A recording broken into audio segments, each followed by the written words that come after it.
अच्छा, यूजर भाई है हमारे। हाँ। जी बोलिए यूजर गुड भाई। इवनिंग आप सभी एसबीएम को। भाई। गुड इवनिंग गुड सभी को। इवनिंग। जी।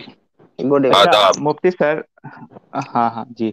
अच्छा मुफ्ती साहब, मेरा आपसे ये प्रश्न है। मैं तलाक की सूरत पे बात बात करना चाहता हूँ। तो जो इस्लाम में तलाक का जो अधिकार दिया गया है पुरुषों जी। और महिलाओं को, उसमें मुझे लगता है कि अल्लाह ने नाइंसाफी की है महिलाओं के साथ। ठीक। ठीक है। क्योंकि पुरुषों को तो उन्होंने अधिकार दे दिया है, लेकिन जी। महिलाओं के लिए एक पीछे का बस रास्ता खोल दिया है। जी। ठीक है, मैं कोशिश करूंगा कि आपको मुख्तसर जवाब दे दूं। मैं ड्राइव कर रहा था और डेस्टिनेशन पे पहुंचने वाला हूं। तो जो अधिकार है तलाक का वो दोनों को है, मर्द को भी और औरत को भी, क्योंकि तलाक का मतलब है सेपरेशन। हाँ, तरीके अलग अलग हैं, यानी उसका जो प्रोसेस है वो अलग है। लेकिन ऐसा नहीं है कि औरत को तलाक का या सेपरेशन का, तलाक नहीं, सेपरेशन का इख्तियार नहीं है। खुला की सूरत में है, फस्खे निकाह की सूरत में है। अच्छा, अब ये जो प्रोसेस है ये अलग अलग क्यों है? उसकी जो वजह है वो औरत और मर्द की जो साइकोलॉजिकल स्टेट है वो है। आप अगर सर्च करेंगे गूगल पर बहुत आसानी के साथ आपको मिल जाएगा कि औरतों में नेगेटिव इमोशंस ज्यादा होते हैं और मर्दों में नेगेटिव इमोशंस आमतौर से कम होते हैं। और आप आसानी से सर्च कर सकते हैं कि नेगेटिव इमोशंस किसे कहते हैं। उसमें यानी किसी चीज से गमजदा होना, या ग्रीड है, लालच है, हिर्स है, इस तरह की चीजें हैं ये औरतों में। ये हम नहीं कह रहे, ये साइंस बोल रही है।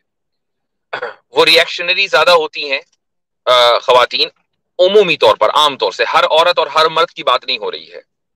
तो अगर इंस्टेंट तलाक का इख्तियार औरत को दिया जाता तो शायद ही कोई मर्द ऐसा बचता कि जिसको तलाक ना हुई होती। क्योंकि वक्ती तौर पर औरतें रिएक्ट करती हैं और ये उनकी साइकोलॉजी का हिस्सा है। लेकिन मर्द को ये इख्तियार दिया गया, औरत को नहीं दिया गया, चूंकि मर्द में पॉजिटिव इमोशन ज्यादा होते हैं। हाँ, कुछ मर्द ऐसे होते हैं कि जो रिएक्शनरी होते हैं और वो तलाक का इस्तेमाल करते हैं और गलत करते हैं।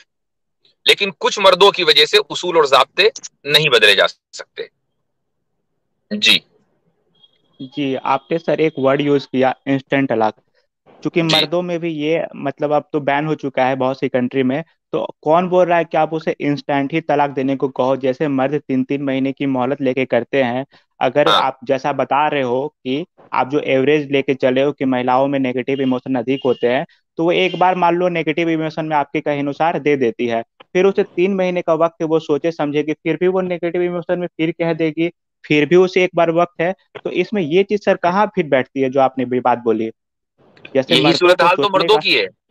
अब मैं मिसाल देता हूं कि अगर कोई औरत जो है वो नेगेटिव इमोशन वाली है, और आमतौर से औरतें नेगेटिव नेगेटिव इमोशंस वाली होती हैं, तो ये तो कोई जरूरी नहीं है ना कि वो जिंदगी में नेगेटिव इमोशन का इस्तेमाल एक ही मर्तबा करेंगी। मान लीजिए एक मर्तबा वो अपने नेगेटिव इमोशन से मगलूब होकर उन्होंने मर्द को, किसी औरत ने तलाक दे दी। उसके बाद वो ठीक हुई और उसने रुजू कर लिया, वापस ले लिया हस्बैंड को। फिर 2 महीने के बाद फिर ऐसे ही हो गया, फिर उसने तलाक दे दी, फिर रुजू कर लिया, फिर ऐसे हो गया। तो कब तक चलता रहेगा? जाहिर है कि 3 तलाक लिमिट है ना। तो उसके बाद ऐसा होगा कि औरत के नेगेटिव इमोशन के चक्कर में परमानेंटली जो है हस्बैंड एंड वाइफ में सेपरेशन हो जाएगा और बच्चों का मुस्तकबिल खत्म होगा। तो सर लेकिन आमतौर से मर्दों में, आमतौर से मैं कह रहा हूं, मैं हर मर्द की बात नहीं कर रहा हूं, आमतौर से मर्दों में नेगेटिव इमोशंस नहीं होते हैं ज्यादा, पॉजिटिव इमोशन ज्यादा होते हैं। इसलिए बावजूद है कि उनको यह हक है कि वो तलाक दे दें इंस्टेंट, इसके बावजूद भी यानी जो तलाक न होने का रेशियो ज्यादा है मुस्लिम मुआशरों में तलाक होने के मुकाबले में। जी। अच्छा सर, लेकिन ऐसा तो मुझे अपने मास्टर भी कम से कम नहीं दिखता है कि मतलब कि औरतें इतने मतलब इमोशन में बह जाती है कि 3-3 बार मौका नहीं, मिलने के बाद भी वो नहीं, बार बार बह चलेगी। ये और मुझसे ना पूछे आप, ये तो साइंटिफिक रिसर्च है ना। कि अगर आप ये कहे कि नहीं ये रिसर्च गलत है, तो उस रिसर्च पर बात कर सकते हैं। हमने एक रिसर्च का हवाला दिया है, और ये रिसर्च कोई मेरी अपनी नहीं है, बड़ी बड़ी यूनिवर्सिटियों ने इसको साबित किया है। और आप गूगल पर बहुत आसानी के साथ आपको ये मिल जाएगा। ये कोई हम अपनी तरफ से बात बनाकर नहीं कह रहे हैं। अच्छा, लेकिन सर पुरुषों को जो अधिकार दिया गया है मतलब एक दो एक्सेप्शन केस नहीं है, बहुतायत में ऐसे केस मिलते हैं कि पुरुष भी अपने इमोशन का बहुत गलत इस्तेमाल करते हैं। कभी नमक ज्यादा हो गया या फिर कभी कुछ कारण, बहुत छोटे हाँ, तो छोटे वो रीजन गलत से वो करते हैं। मैंने तलाक का पहले ही यूज करते बोला, हैं। मैंने पहले तो ही फिर सर बोला जब कि अल्लाह उनको सुन लीजिए, रिवायत सुन दे लीजिए, सुन सकते हैं लीजिए, तो सुन लीजिए महिलाओं मेरी को क्यों बात। नहीं? मैंने पहले ही बोला कि चंद मर्दों की वजह से पूरे कानून को नहीं बदला जा सकता। पूरे कानून को सर नहीं हो बदला जा सकता चंद मर्दों की वजह से। हाँ, अगर तो वो सर हो गलत सकता करेंगे, है कि जुल्म अगर करेंगे, सुन लीजिए, अगर वो जुल्म करेंगे तो उसका गुनाह उनको मिलेगा। मान लीजिए नमक ज्यादा होने की वजह से उन्होंने अपनी बीवी को मारा या तलाक दे दी, तो ये बाइस गुनाह है। अगर खुदा ये कहता कि नहीं तुम चाहे जो करो, कोई टेंशन नहीं है, तुम्हारे से कोई बास पुरुष और कोई पूछगछ नहीं होगी, ऐसा नहीं है। ये इसको गुनाह कि, करार दे दिया। कितना अच्छा होता कि महिलाओं पे भी ये गुनाह लाजिम कर दिया जाता कि तुम्हें बाद में इसकी सजा मिलेगी और उन्हें अधिकार दे दिया जाता। अगर ऐसा होता तो फिर मैंने जैसे कहा कि चूंकि औरतों में नेगेटिव इमोशन ज्यादा होते हैं, तो उससे नतीजा ये निकलता कि अक्सर खानदान दुनिया के अंदर मुतासिर होते। जो गुनाह होता वो तो होता ही, अक्सर सर जो खानदान चीज हमने कभी देखा ही अच्छा, नहीं, हम अच्छा, एज्यूम एक करके चीज, चल रहे हैं अब मैं कि एक चीज ऐसा आपको, होता तो ऐसा होता। नहीं तो इस तरह तो फिर दुनिया के अंदर आप रह ही नहीं सकते। ऑब्वियस सी बात है कि बहुत सी चीजें आपको साइंटिफिक डेटा की बुनियाद पर तय करनी पड़ती हैं, हाँ या और आप हर आप चीज सर, देखकर, या आप हर मैं चीज देखकर ही तय करते हैं। मैं अपने पॉइंट की वैलिडिटी को इस तरीके से साबित अब अब करता हूँ, अगर अब इस्लाम को सुन, छोड़ अब दें। मैं, अब अच्छा एक चीज, हम जो ये बात कर रहे हैं कि औरतों और मर्दों को जो है वो एक जैसा अधिकार और हक मिलना चाहिए, तो गया कि हम ये मान के चल रहे हैं कि दोनों के दरमियान इक्वालिटी होनी चाहिए, है ना? मुझे सब कुछ में बात नहीं करनी है, लेकिन कम से कम तलाक के मसले में अधिकार उनका होना चाहिए इस प्रकार से कि नहीं, वो अगर भी कम अधिकार से दे कम सके। तलाक में होगा तो फिर हर चीज में होगा ना, सिर्फ तलाक ही में क्यों? नहीं, हर चीज में तो नहीं हो सकता है, लेकिन क्यों तलाक नहीं के हो मसले सकता? में तो हम लोग बात कर सकते हैं। नहीं, क्यों नहीं हो सकता हर चीज में? हाँ, क्योंकि उनके बॉडी का स्ट्रक्चर अलग होता है, बाकी बहुत चीज ऐसे होती है, फिजिकल स्ट्रक्चर अलग होते हैं, और स्ट्रेंथ अलग होती है। और और क्या होता है अलग? ऐसे बहुत कुछ होते हैं सर। बहुत साइकोलॉजिकली अलग कुछ। होती है या नहीं होती? देखिए बहुत सारे चीज है नहीं, जिसमें वो अलग होती साइकोलॉजिकली हैं, अलग और होती है या नहीं होती? अलग बहुत सी चीजों में होती है, लेकिन अच्छा आप तलाक के साइकोलॉजिकली मैं मुद्दे पे पूछ रहा क्या हूँ, बोलते हैं? बहुत सी चीजों में से सर साइकोलॉजी एक मैं चीज है। सिर्फ तलाक पे बात करना साइकोलॉजिकली अलग चाहता हूँ। होती है, साइकोलॉजिकली अलग होती है, ये नहीं होती है? साइकोलॉजिकली आप कुछ एग्जांपल दो, मैं आपको बताऊंगा किस चीज में आप साइकोलॉजी का आप आप यूज हाँ, कहाँ करवाना आप चाहते हैं। साइकोलॉजिकली उनको एक मान रहे हो दोनों को, या अलग अलग मान रहे हो? मुझे इसका जवाब दे दीजिए ना, हाँ या ना में। कुछ डिफरेंसेस हो सकते हैं। कुछ डिफरेंसेस हो सकते हैं, चलें, वो डिफरेंसेस क्या हैं, कुछ है पता आपको?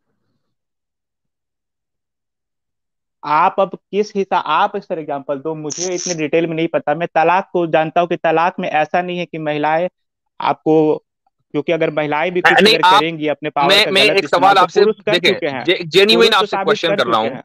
मैं एक जेन्युइन आपसे क्वेश्चन कर रहा हूं कि आपको तलाक के मामले में जो अधिकार, दोनों को इक्वल अधिकार देना है, वो इसीलिए देना है ना कि आप ये समझ रहे हैं कि दोनों इक्वल हैं, वरना क्या वजह है? क्या आप, नहीं मुझे एक बात बताइए, नहीं, मुझे एक इस बात मामले में बताइए मुझे देना कि है। क्या जैसे तलाक का अधिकार आप बच्चों को दे सकते हैं? बच्चों के साथ शादी नहीं होती तो उन्हें तलाक का अधिकार क्यों देंगे? ठीक है, इसलिए कि बच्चे डिफरेंट है, उनके साथ सेम मामला नहीं, नहीं है। क्योंकि उनकी उनकी हम शादी नहीं करवाते हैं ना, तो उन्हें तलाक भी नहीं करवाएंगे। अगर ठीक जो है, जो समाज करवाता होगा बिल्कुल, मैंने वो मान अपने लिया, हिसाब से कुछ उसका भी यही अरेंजमेंट आपका करता होगा। जस्टिफिकेशन है भाई, शादी ना होने की वजह से वो इक्वल नहीं हुए ना। जब इक्वल नहीं है तो उनमें तलाक नहीं है। अच्छा एक बात बताइए, क्या माँ बाप नहीं अपने तो बच्चों को, बच्चे सुन में लीजिए, सुन लीजिए, मैं बताता हूं आपको, रुक जाइए, बाप अपने बच्चे को आग कर सकता है? नहीं, आग करने के लिए उर्दू का लफ्ज आएगा, प्रॉपर्टी से महरूम कर सकता है या नहीं? बाप अपने बच्चे को कुछ कुछ कंडीशन पे कर सकता है, एक्सट्रीम कर सकता कंडीशंस है। पे। ऐसे अच्छा, नेचुरली प्रॉपर्टी उसी की होती है, उसके बच्चों हाँ, की। नेचुरली प्रॉपर्टी उसी की है। अच्छा, दोनों का रिश्ता, बाप और बेटे का, दोनों का जो रिश्ता है दोनों तरफ से है, यानी जिस तरह बेटा अपने बाप की औलाद है, ऐसे ही बाप अपने बेटे का बाप है। तो क्या बेटा अपने बाप का ये काम कर सकता है, उसको प्रॉपर्टी से बेदखल कर सकता है? नहीं, क्योंकि देखिए एक अगर स्टेज तक होता है जो बाप होता है, तो वो एक आपने तरीके से। आपने जो नहीं कहा वो इसलिए कहा कि दोनों इक्वल नहीं है, हालांकि दोनों एक रिश्ते के अंदर जुड़े हुए नहीं, हैं। क्योंकि ऐसे बाप ही, बाप को अब सुन समाज लीजिए में। मेरी बात, अब मेरी बात, मुझे बात मुकम्मल कर लेने दीजिए। आपको जो बुनियादी ऑब्जेक्शन है वो ये है कि मर्द और औरत एक रिश्ते में जुड़े हुए हैं, लिहाजा इक्वल हैं। अब तलाक के मामले में इक्वल होने चाहिए। मैं कहता हूं चलो मियां बीवी की बात करते हैं, हस्बैंड एंड वाइफ ही की बात करते हैं, क्या वो हर मामले में इक्वल होने चाहिए या सिर्फ तलाक के मामले में इक्वल होने चाहिए? मुझे सर दूसरे बारे में बात नहीं करनी है, तलाक के नहीं बारे भैया, में सब मुझे बारे लगता में है कि बात इक्वल होगी ना। होनी मैं चाहिए। आपसे सवाल कर रहा हूं कि क्या सिर्फ तलाक के बारे में इक्वल होने चाहिए या सब मामलात में इक्वल होने चाहिए? हाँ मैं बताता हूँ। अगर जैसे हमारी सोसाइटी इस तरीके से डेवलप होती है कि यहाँ आई पे डोंट जो केयर अबाउट योर कमाने का जो सोसाइटी, जरिया मैं पूछ होता है रहा वो हूं कि मर्द ही कमाते हैं। आपकी ओपिनियन क्या है कि क्या उनको सिर्फ तलाक के मामले में इक्वल होना चाहिए या हर मामले में इक्वल होना चाहिए? इसका जवाब दीजिए। आप मुझे पॉइंट रखोगे तो मैं बता दूंगा कि हाँ यहाँ इक्वल होना चाहिए, यहाँ इक्वल नहीं होना चाहिए। आप मुझे स्पेसिफिक पॉइंट दो, आप कहाँ पे पूछना चाहते हो। नहीं, कहीं भी हो जैसे सकता मैं है कि तलाक, क्या आपने आपने कहा कि जी तलाक के मामले में इक्वल होना चाहिए। मैं पूछ रहा हूं क्या इसके अलावा हर मामले में इक्वल होना चाहिए? मुझे बताइए, इसका जवाब हर दीजिए। मा देखिए, ऑल वर्ड तो यूज नहीं किया जा सकता है, ऑल तो बहुत एक्सट्रीम वर्ड होता है। तो अच्छा, ऑल वर्ड तो हम लोग यूज नहीं कर सकते हैं। हाँ, अब आप पूछोगे कहाँ पे नहीं कर सकते, तो ये बड़ा सोच समझ के बताना पड़ेगा कि हाँ कहाँ पे नहीं, मुझे अभी इंस्टेंट में नहीं बता पाऊंगा। लेकिन हाँ कुछ हो सकते हैं, मैं इससे हटूंगा भी चले, नहीं कि इसका हाँ वहां मतलब ये पे आप। हुआ कि कुछ मामलात में वो इक्वल नहीं होंगे, इतना तो मान रहे हैं ना? हाँ कुछ मामलात में वो इक्वल नहीं होंगे, इतना मान रहे हैं ना? जी जी जी। ठीक है। हाँ, और ये ठीक मान है। रहा हूँ कि तलाक है अच्छा, वो और मामला जहां नहीं भी है। इक्वल नहीं होंगे उसके पीछे जस्टिफिकेशन होगा, ये भी मान रहे हैं? जी। ठीक है। अब अगर मैं ये जस्टिफाई कर रहा हूं कि तलाक के मामले में मर्द और औरत इक्वल नहीं है, इसके पीछे जस्टिफिकेशन है और वो है उनकी डिफरेंट साइकोलॉजिकल स्टेट, तो आप इस ये जस्टिफिकेशन को क्यों जस्टिफाई नहीं तस्लीम हो नहीं कर पा रहे? रही है, ये जस्टिफाई नहीं हो पा रही है सर। आप इसमें महिलाओं को इतना कम तक समझ रहे हो कि वो नहीं इमोशन में बही चली जाती हैं। ये आपने भाई, ये इमोशन मैंने बनाए हुए नहीं है, ये तो डिस्कवर आपकी साइंस ने की है ना, जिसको आप लोग बहुत ज्यादा अहमियत देते हैं। आप तो जाके सर वो साइंटिस्ट से लड़े कि तुमने औरतों को नहीं नहीं, खिलाफ क्यों इस तरह की बातें की हैं, लड़ो जाके साइंस से। ऐसे बहुत से मुद्दे होंगे, मैं वहां मान सकता हूँ, लेकिन तलाक में वो मुद्दा नहीं समझ रहा हूँ कि तीन तीन बार चांस हो सकता है। एक बार बोलने में तलाक हो जाता ना, तो मैं मानता कि हाँ चलो इमोशन में बह सकती है। लेकिन तीन बार कोई गलती नहीं करता है, वो सोच समझ के ही अच्छे से फैसला करता है। भाई अगर किसी के अंदर साइकोलॉजिकली और जेनेटिक तौर पर नेगेटिव इमोशन ज्यादा हैं तो आप कैसे कंट्रोल कर सकते हैं कि वो एक बार गलती करेगा कि तीन बार करेगा? ये सर तो ये आप जो ये तो नहीं, आप ये इमोशन तो जो आप होते हैं ना जीन्स, आप उसकी जीन से छेड़छाड़ कैसे कर सकते हैं? नहीं सर, ये जो इमोशन होते हैं ये इंस्टेंट वर्क करते हैं। तो कभी कभी एक बार गलती हो जाती है, हाँ लेकिन तो वो बार बार गलती अच्छा ठीक है, इमोशन की मैं यही वजह से रोकता नहीं हूँ। होती है। इमोशन जो है वो इंस्टेंट वर्क करते हैं। मान लीजिए क्या एक औरत की जिंदगी में तीन मर्तबा ऐसे इंस्टेंटली इमोशंस वर्क नहीं करेंगे अगर उसके अंदर नेगेटिव इमोशन ज्यादा हो? क्या ये इसकी कोई एक्सेप्शनल गारंटी है? केस है। ये एक्सेप्शनल केस है, और पुरुष तो गलती कर चुके हैं ना, पुरुष को जब एक्सेप्शनल बताया गया है केस, तो एक्सेप्शनल केस पुरुष। नहीं है। जब ये साइंस कह रही है कि उसमें नेगेटिव इमोशन ज्यादा है तो एक्सेप्शनल केस कैसे हुआ? अरे सर वो तीन बार के लिए अब नहीं मैं कह रही उसकी है ना। मिसाल देता हूं, अब मैं आपको मिसाल दे, आप कह रहे पुरुष गलती कर चुके हैं, ठीक है। हाँ, पुरुष कहाँ? इस्लामी मुआशरे में ना, मुस्लिम मुआशरे में ना। मतलब हिंदुस्तान में सेकुलर मुआशरे में भी गलती कर चुके हैं। अब मैं आपको, आप जो है जहां पर मर्द और औरत तलाक के मामले में इक्वल हैं उसका डेटा पढ़ लीजिए। यूएस में, यूरोप में तलाक का रेशियो ज्यादा है मुस्लिम मुआशरे के मुकाबले में, और डबल ट्रिपल से ज्यादा है। इस वक्त मैं अपने फोन पर हूं, वरना मैं अभी स्क्रीन शेयर करके आपको दिखाता। और आप ये भी देखें कि इन मामलों में ज्यादा जो तलाक के केसेस हैं वो औरत की तरफ से फाइल होते हैं, मर्द की तरफ से फाइल नहीं होते। हाँ, क्योंकि आप उस पर अत्याचार करोगे तो वो तो करेगी ना ज्यादा, तो क्योंकि अब आपने ये कहा कि मर्द पर, मैं बात कर रहा हूं तलाक हो रही है, अब ये मत जाइए कि अत्याचार हो रहा है या नहीं। बात ये हो रही है कि नहीं, आप जहां, बोले और कि महिला। सुन लीजिए, जहां मर्द और औरत को इक्वल राइट है सेपरेशन का, वहां पर औरतें उस राइट का इस्तेमाल ज्यादा कर रही हैं। That's the point. वो चाहे जिस नहीं वजह से सर, कर रही हो। हाँ वो करेगी। अगर आप उस पर अत्याचार करोगे, आप यूएस का जो एग्जांपल दे रहे हो, तो वहां पे वुमेन को लिबर्टी होती है कि वह ज्यादा अत्याचार नहीं सहती है।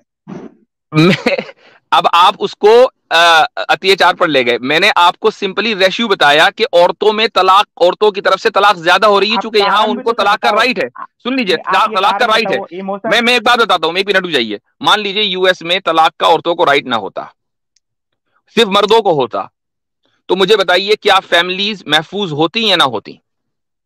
बहुत गंदे तरीके से होती है, महिलाएं घुट घुट के महफूज, मतलब फैमिली को महफूज करती। ये तो आप कह रहे हैं ना, हो सकता है नहीं, कि आपका आपका नुक्ता नजर जब हो। महिला नहीं लेकिन जब हमारे मुस्लिम मुआशरे के अंदर औरतों की सूरत हाल ये नहीं है। औरतें बड़ी खुश हैं, बड़ी खुश खुर्रम है। नहीं, मैंने देखा खुश नहीं है। मैं तो अपने समाज में देखता हूँ कि खुश नहीं, उन्हें अधिकार आप नहीं है। मुसलमान हैं? आप मुसलमान हैं? मैं अपने समाज में रहता हूँ, मैं उनके सेकुलर कंट्री में रहता हूँ, दोनों आप पक्ष मुसलमान रहते हैं हैं। क्या? हम मुस्लिम मुआशरों मैं- की बात कर रहे हैं, हम मुस्लिम मुआशरों की बात कर रहे हैं। अरे और सर, तो ऐस इस्लाम तो भारत में भी खोल के और जाता है जहां ना। खुश नहीं रहती हैं, और जहां जहां औरतें, हम ये नहीं कह रहे कि हर औरत खुश है, जहां मुसलमान औरतें खुश नहीं है, मान लीजिए औरत, मर्द शराबी है, जुल्म करता है, कुछ भी करता है, तो औरत को यह हक है कि फौरी तौर पर वो तलाक फाइल कर दे किसी भी दारुल कज़ा में। हमने तो हर शहर में दारुल कज़ा और दारुल इफ्ता खोले हुए हैं, आपको हाँ पता तो भी ये है।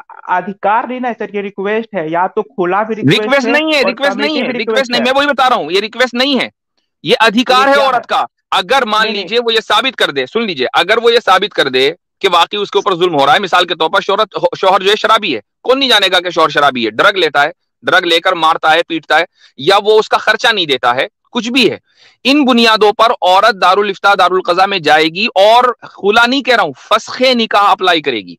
फस्खे निकाह का मतलब है नलिफिकेशन ऑफ मैरिज। वो रिक्वेस्ट नहीं कर रही है हस्बैंड से, वो सिर्फ एक पैनल के सामने अपनी बात रख रही है, पैनल उस चीज को, उस बात को सुनेगा और विद इन 2 to 3 months उसको जो है सेपरेशन दे देगा।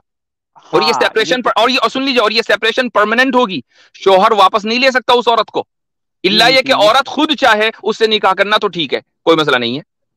जी जी, ये कितनी अच्छी बात है, आप कमेटी के पास जाते हो, अपनी बात रखते हो, और फिर आप जो 2-3 मंथ का बता रहे हो सेपरेशन ले सकते हो। का पुरुषों को भी यही करना चाहिए था ना, पुरुष भी जाते कमेटी के पास अपनी बात रखते हैं, लेकिन पुरुषों को तो अधिकार है कि तुम्हें किसी कमेटी के पास नहीं जाना है, तुम अपनी मर्जी से दे सकते हो, लेकिन बिल्कुल, महिलाओं को यह इसलिए कि अधिकार नहीं उनमें दिया गया। पॉजिटिव इमोशंस, मैं वही कह रहा हूं, वो जस्टिफाइड है क्योंकि उनमें पॉजिटिव इमोशंस ज्यादा हैं। That's the point I am नहीं, ये trying to make. Positive emotion fail हो चुके हैं सर, पुरुषों ने अपनी सीमाओं को लांघ दिया है, बहुत बड़ी बाई मात्रा में लांघा है। बाई पॉजिटिव इमोशंस अगर फेल हो गए हैं तो आप साइंटिफिक कम्युनिटी के ऊपर सवाल उठाए ना, हमसे ना सवाल नहीं करें। हमने नहीं नहीं, तो डिस्कवर किए अल्लाह ये ने, पॉजिटिव इमोशंस, देखिए नेगेटिव सर, इमोशंस, ये डिस्कवर किए हैं आपके अरे साइंटिस्ट सर, ने। हम तो आर्ग्यूमेंट, अल्लाह ने, अगर मैं कभी पॉजिटिव इमोशंस या नेगेटिव इमोशंस की बात करता हूं तो मैं साइंटिफिक कम्युनिटी का हवाला देता हूं, मैं कुरान का हवाला नहीं दे रहा हूं। मैंने अभी तक के हदीस का हवाला नहीं दिया कि हदीस में लिखा हुआ है नेगेटिव देखिए, इमोशंस की बात। आप साइंस से जाकर सवाल करो ना कि यार क्या मुसीबत है, तुमने हाँ औरतों को हाँ, जो है सेकंड क्लास का क्यों मान लिया, क्यों कह दिया उनके अंदर नेगेटिव इमोशंस हैं, तुम तो इक्वालिटी की नहीं बात करते हो। साइंस तो बदलती रहती है, कल रिपोर्ट आ जाएगा कि ऐसा नहीं है, दोनों इक्वलिटी है, ठीक है। तो जब साइंस अल्लाह बदल ने जाएगी उस पुरुषों वक्त को आप हमारे अधिकार पास दिया। आइएगा, जिस वक्त साइंस बदल जाएगी उस वक्त नहीं, हमारे पास आ जाइएगा। अब मुझे एक मैं बात ये कह बताइए, रहा हूँ, जब हम ये कहते हैं कि एवोल्यूशन जो है मैक्रो एवोल्यूशन दुरुस्त नहीं है और साइंस तो बदल जाएगी, तो आप जैसे लोग आते हैं कह लेंगे नहीं नहीं एवोल्यूशन तो ठीक है और कुरान गलत है, हाँ वहां आपका ये आर्ग्यूमेंट नहीं चलता है। आप उनसे बात करना, अल्लाह ने पुरुषों को अधिकार दिया कि वो इमोशन में नहीं यहाँ बहते साइंस हैं, नहीं और बदलती पुरुष है, यहाँ पुरुष साइंस नहीं सर पुरुष बदलती। तो इमोशन एवोल्यूशन में के बह मामले बह में के। साइंस, अच्छा सुनिए, एवोल्यूशन के मामले में साइंस बदलेगी या नहीं बदलेगी, मुझे इसका जवाब दे सर दीजिए। मुझे नहीं बात करना है, मुझे ना जाना है मुझे एवोल्यूशन पे, नहीं मैं बात उतना करनी। जानता भी नहीं। मैं एवोल्यूशन के बारे ये में नहीं अजीब बात जानता है हूँ, भाई, मैं तलाक के बारे में जानता हूँ कि आप तलाक के अल्लाह ने बारे में भी नहीं जानते हैं, आप तलाक के बारे में भी नहीं जानते हैं। तो मेरे भाई ऐसा है, आप थोड़ा सा स्टडी करें और ये जो इमोशन वाली बात की है इसको देखें। आप अभी फोन पर हैं, जब कॉल निमट जाएगी तो उसको देखिएगा, उसके बारे में स्टडी कीजिएगा। अगर मैं कहीं किसी चैनल पर मिलूं दोबारा आइएगा, इस पर बात करेंगे। लेकिन इस inequality between husband and wife को मैंने जस्टिफिकेशन उसकी दी है। अब वो आप उसको जस्टिफाई नहीं मान वो रहे, जस्टिफिकेशन नहीं जस्टिफिकेशन मान, नहीं सुन है लीजिए, सर। वो आप नहीं मान रहे हैं, वो आप नहीं मान रहे हैं तो उसकी दलील दीजिए, मुझे कोई इमोशनल आर्ग्यूमेंट ना दें। आप ये कहें कि हाँ नहीं मैं नहीं बताता जी, हूँ दलील, मैं सुन दलील लीजिए बताता हूँ। नहीं नहीं नहीं, मेरे पास इतना हाँ मैं टाइम भी दलील नहीं है, बताऊंगा। मैं अपने डेस्टिनेशन में पहुंच चुका हूं। मैं सिर्फ ये कह रहा हूं कि आप जो दलील देंगे वो ये देंगे कि ये मर्दों में पॉजिटिव इमोशंस नहीं होते, नेगेटिव नहीं इमोशंस मैं ज्यादा होते हैं, आप ये दलील देंगे, प्रैक्टिकल दलील ठीक है। दूंगा सर, मैं, हाँ अब मैं दलील देता हूँ। अब आ, सुन लीजिए, मैं बात कर रहा हूं किसी साइकोलॉजी और की दिन। और आप बात कर रहे हैं प्रैक्टिकल की। मुझे प्रैक्टिकल से लेने देने नहीं, मैं साइकोलॉजी की बात कर रहा हूं। साइकोलॉजिकल आर्ग्यूमेंट आप दीजिए तो मैं मानूंगा, ठीक है। सर थ्योरी पे लिखी गई बात ज्यादा इंपॉर्टेंट होती है कि जो सामने हमारे चल रहा है वो ज्यादा आपको मतलब ज्यादा ओ भैया, वजनदार थ्योरी होती है। आपको पता भी है थ्योरी कैसे बनती है? सबसे पहले ऑब्जर्वेशन होता है, उसके बाद हाइपोथेसिस बनती है, उसके बाद थ्योरी नहीं बनती है। सर, आपको पता भी थ्योरी है? तो सर, ऑब्जर्वेशन के बाद थ्योरी बनती है, हाँ तो ना मैं कि आपको थ्योरी के बाद ऑब्जर्वेशन ही ऑब्जर्वेशन होता दिखाऊंगा। है। कुछ पता मैं भी है कि आपको थ्योरी बनती कैसे है? मैं आपको डायरेक्ट ऑब्जर्वेशन ही दिखा दूंगा ना दलील के रूप में। ओ भाई, आपको पता है थ्योरी के, आपने कहा कि नहीं थ्योरी की बुनियाद पर नहीं जाएंगे ऑब्जर्वेशन की, थ्योरी होती ही ऑब्जर्वेशन की बुनियाद पर है।